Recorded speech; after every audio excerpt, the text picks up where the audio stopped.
కేరళలో కరోనా కొత్త వేరియంట్ కేసులు పెరుగుతున్నందున రోగలక్షణ వ్యక్తులు మాస్కులు ధరించాలని మంత్రి వీణా జార్జ్ సూచించారు. ప్రస్తుతం ఆగ్నేయ ఆసియాలో వ్యాపిస్తున్న ఒమిక్రాన్ ఉపవేరియంట్లు JN.1, LF.7 మరియు NB.1.8 స్వల్ప అనారోగ్యానికి కారణమవుతాయని జార్జ్ గుర్తించారు. మే నెలలో ఇప్పటి వరకు కేరళలో 182 కొత్త కోవిడ్-19 కేసులు నమోదయ్యాయి.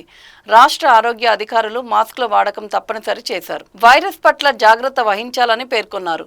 బుధవారం తిరువనంతపురంలో జరిగిన రాష్ట్ర ర్యాపిడ్ రెస్పాన్స్ టీం సమావేశానికి అధ్యక్షత వహించిన ఆరోగ్య మంత్రి వీణా జార్జ్ ఆగ్నేయ ఆసియాలో ఇన్ఫెక్షన్లు మరింత పెరిగే అవకాశం ఉందన్నారు.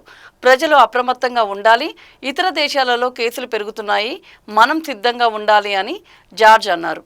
కొట్టాయం, ఎర్నాకుళం, తిరువనంతపురంలలో కేసుల సంఖ్య ఎక్కువగా ఉంది. మంత్రి ప్రకారం కొట్టాయంలో అత్యధికంగా 57 ఇన్ఫెక్షన్లు నమోదయ్యాయి. తరువాత ఎర్నాకుళం 34, తిరువనంతపురం 30 ఉన్నాయి.